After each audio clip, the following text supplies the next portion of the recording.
हौसले से, ये हौसला अफजाई जो आप लोगों की तरफ से, सामईन की तरफ से, हमारे बुजुर्गों की तरफ से हुई है, उसका मैं सारी जिंदगी कर्जदार रहूँगा। आज के अध्यक्ष आदरणीय यज्ञदत्त त्रिपाठी ने मेरा बचपन देखा है, मुझे संरक्षण दिया है,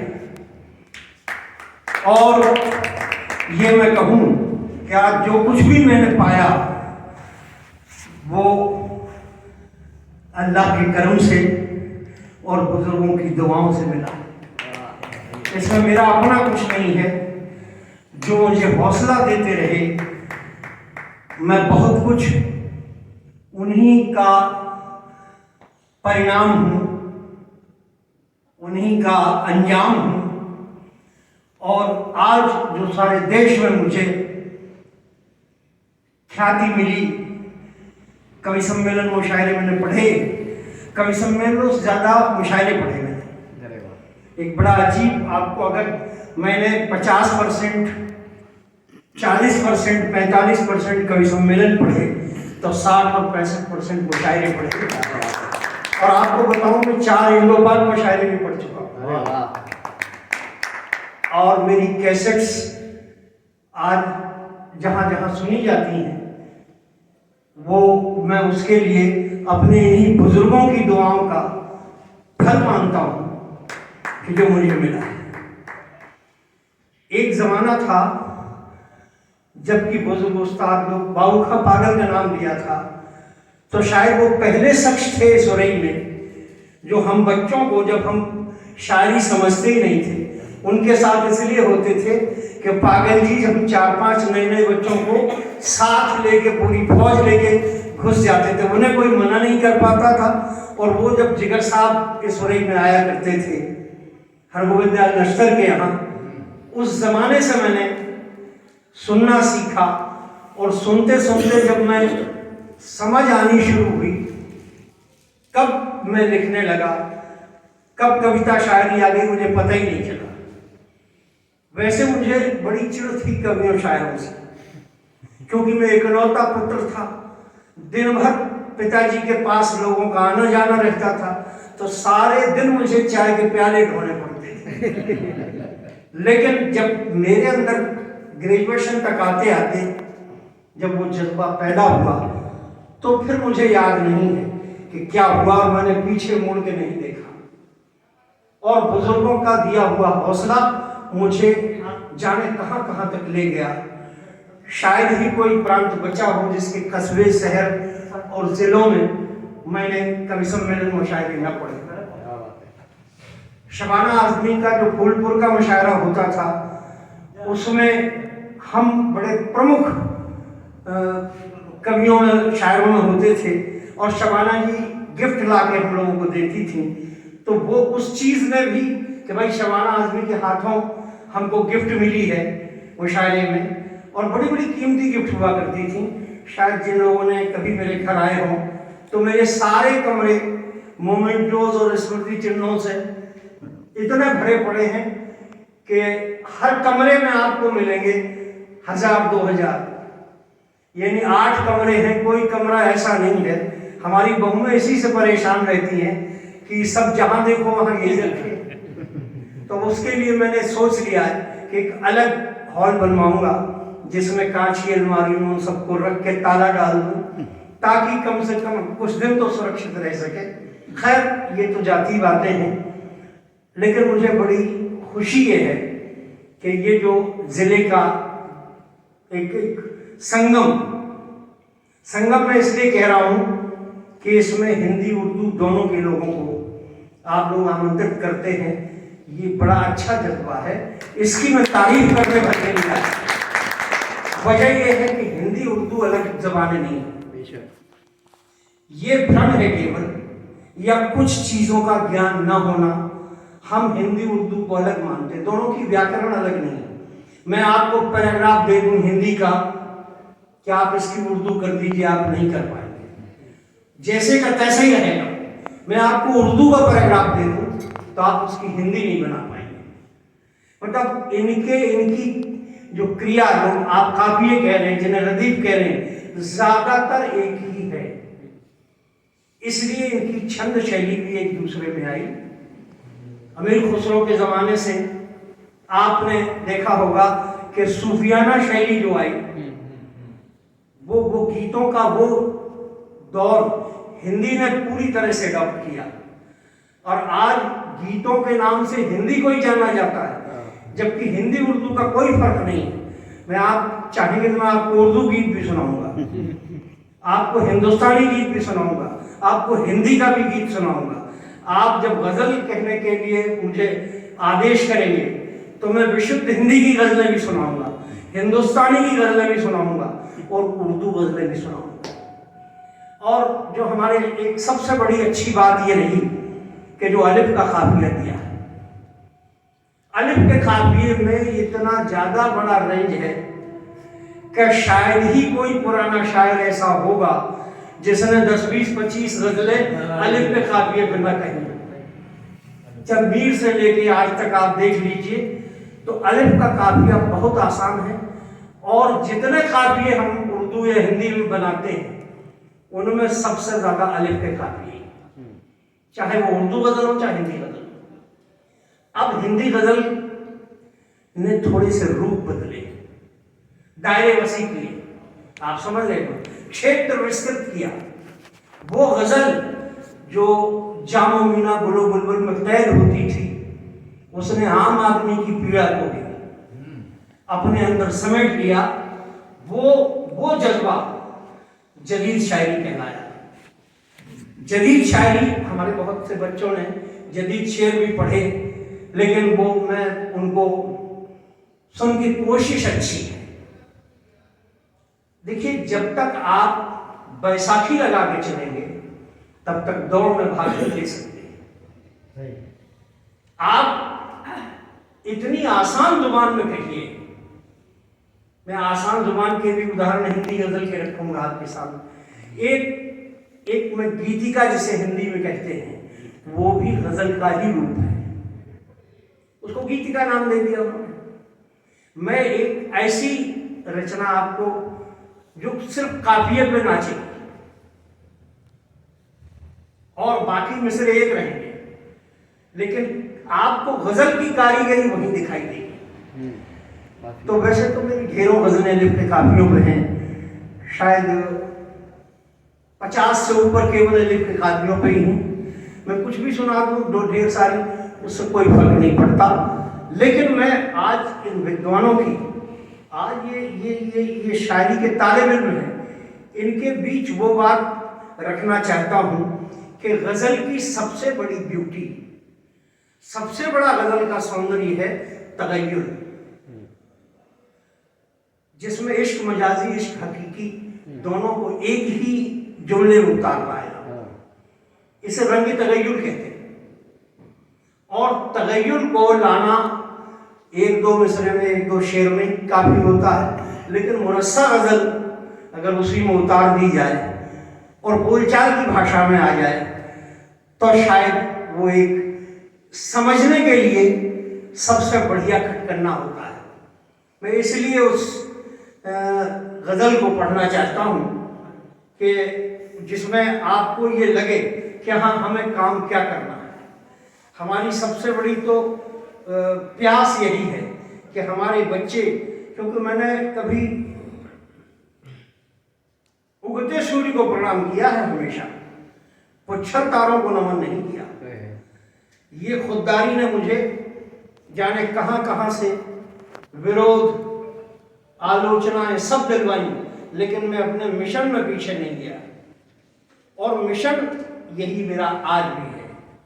हम अच्छा कह लें कोई बड़ी बात नहीं, आदरणीय यज्ञदीप जी की कोई गीत, कोई गजल, कोई रचना बहुत अच्छी हो जाए, कोई आश्चर्य की बात नहीं, क्योंकि इनकी तपस्या ही 50 वर्ष से ऊपर है। लेकिन कल ये बच्चे अगर कोई बढ़िया बात कह के आते हैं तो उनकी हौसला अफजाई करना हमारा आगे मिशन करना। मैंने उम्र भर बहुत परेशान रह के सब कुछ किया, अब केवल एक ही काम करता हूँ कि मेरी ज्ञान जो मुझे मिला है बुजुर्गों से, वो कहीं मेरे साथ ना चला जाए, इसलिए आने वाली पीढ़ी को बांटना चाहता हूँ। बहुत सही, बहुत बढ़िया। और वो इसलिए कि वो शऊर, वो तमीज अगर आ गई और मेरे चले जाने के बाद भी अगर 10 बच्चे 10 बच्चियां निकल आई तो मेरा मिशन हिंदुस्तान से ऊपर हो जाएगा। ये मेरा लालच है। इसलिए मेरा फोन 24 घंटे खुला रहता है। आप कभी अपने घर पर कुछ भी लिख रहे हैं, कहीं कोई अटकाव महसूस कर रहे हैं, कहीं कमजोरी महसूस कर रहे हैं, आप तुरंत मुझे फोन लगाइए, दिन रात कोई टाइम हो। मैं आपको अगर बिजी होऊंगा तो समय बता दूंगा, बेटा इस वक्त मिलो, इस वक्त फोन करो, मैं आपको उस चैनल पे ले आऊंगा जहां से तुम्हें कल नाम करना है, तब तुम्हें मेरी याद आएगी। तो इस मिशन को लेकर ही मैं 24 घंटे तैयार रहता हूं। अब कवि सम्मेलन तो, मुशायरे तो एक से एक पढ़ लिए। राहत इंदौरी जैसे शख्सियत जब टिप्पणियां करते थे, मुझे आखिरी मुशायरे में मुझे से लिपट के रोया है वो मेरा भाई। तो वो उपलब्धियां जो चाहे मुनव्वर राना के साथ, जो डॉक्टर बशीर बद्र जैसे लोगों ने इसी भिंड में आधा घंटे मेरे ऊपर भाषण दिया था।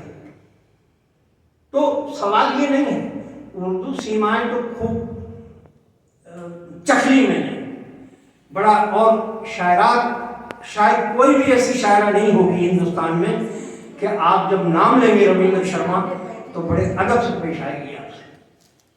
क्या आप उनको जानते हैं? ये बुजुर्गों का आशीर्वाद है जिससे ख्याति मिली। चलिए ये सब बातें तो बात की होती रहेंगी, मैं उस बात पर आ रहा हूं जो मैंने भूमिका बनाई थी।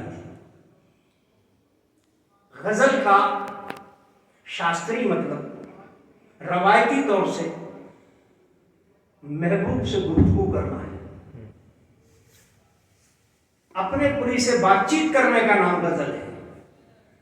गजल और कुछ नहीं। अगर उस बातचीत को आप कहीं से समेट लाते हैं तो गजल होती है। ऐसा नहीं काफियाबंदी सिर्फ करके हमने अगर तुक मिला दी तो गजल हो गई, नहीं। गजल की एक रूह का नाम है, और वो रूह अगर आपके अंदर समा जाए तो आपसे बढ़िया गजल को कोई होगा ही नहीं। चलिए बात में सिर्फ टच कर रहा हूं, अब आपके सामने कुछ मिसरे पेश करता हूं। और हिंदी गजल के मिसरे हम कहते हैं, जब बातचीत है तो कुछ हम कहेंगे, कुछ हमारा महबूब कहे। हम कहते हैं, वो कहते हैं, ये दो मिसरे कॉमन है और सिर्फ काफिया जोड़ के गजल बनेगी। अब आप मजा लीजिए, और जो इश्क मजाजी में सुने वो उसका मजा ले, जो इश्क हकीम में सुने उसका मजा ले। अब देखिए ये दो मानी मिसरे कैसे पूरी गजल को निभाते हैं। इजाजत है? हम कहते हैं ईश्वर है, हम कहते हैं ईश्वर है, वो कहते हैं पत्थर है, वो कहते हैं पत्थर है। अब शेर सुनिए, गजल शुरू होती है। हम कहते हैं एक है हम तुम, मोहब्बत में यही चाहता है, और ब्रह्म और जीव हम एक ही, उसी के मिश्रण में। सुनते जाइए दोनों तरफ, मजाजी और हकीकी।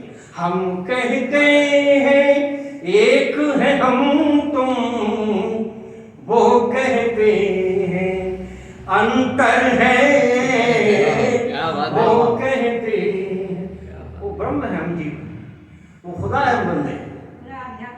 और इश्क मजाजी में तो समझ ही रहे हैं कि एक अंतर मानता है हमें चाहने वाला। हम कहते हैं एक है हम तुम, वो कहते हैं अंतर है। शेर सुनिएगा। हम कहते हैं पीर न मेरी, हम जिससे मोहब्बत करते हैं उसे कह देते हैं आपको दर्द नहीं मिला, और कभी कभी हम कहते हैं भगवान हमारी सुनता ही नहीं। हम कहते हैं पीर न मेरी, वो कहते हैं प्रियवर है। क्या बात है, वो खुदा भी कहता है 24 घंटे देगा, ये कहता है हम तो तुम्हीं को याद करते हैं, बस यूं मजा लेते जाएंगे। हम कहते हैं पीर न मेरी, वो कहते हैं प्रेवर है, और उसके बाद जल्दी खत्म कर रहा हूं। हम कहते हैं प्यार झील है, प्रकृति के माध्यम से देख लिया जिसकी गहराई का पता नहीं। हम और ईश्वर की ऊपर जो हमें मिलता है उसका भी कोई शुमार नहीं, कितनी क्या दे सकता है वो, इसकी कोई लिमिट किताबों ने नहीं बताई। हम कहते हैं प्यार झील है, वो कहते हैं निर्झर है, झरने का भी स्रोत पता नहीं। हम कहते हैं प्यार झील है, वो कहते हैं निर्झर है, और खास तौर से हम कहते हैं प्यार है कितना। अब प्यार का कोई पैमाना तो है, लेकिन जवाब देखिए। हम कहते हैं प्यार है कितना, वो कहते हैं जी भर है। क्या बात, हम कहते हैं प्यार है कितना, वो कहते हैं जी भर है।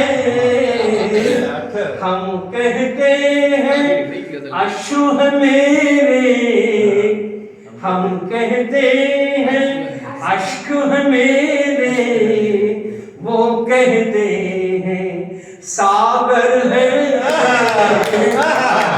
कहते हैं अश्रु है मेरे, वो कहते हैं सागर है। और कभी कभी हम जिसे मोहब्बत करते हैं उससे कहते हैं किस बात का घमंड है तुम, पूछ बैठते हैं। खुदा से भी कह देते हैं कभी कभी जब हमारा काम नहीं बनता है। अब शेर सुनिए। हम कहते हैं गर्व है किस पर, हम कहते हैं गर्व है किस पर, वो कहते हैं तुम पर है। गर्व है किस पर, वो कहते हैं तुम पर है। हम कहते हैं रब से मिलना, तखल्लुस भी हो, हम शम्स को भी रब कहते हैं। हम कहते हैं रब से मिलना, वो कहते हैं दूभर है। रब से मिलना, देख नहीं सकते आप, महसूस कर सकते। हम कहते हैं रब से मिलना, वो कहते हैं दूभर है। आप इस तरह मित्रों हिंदी में भी कम से कम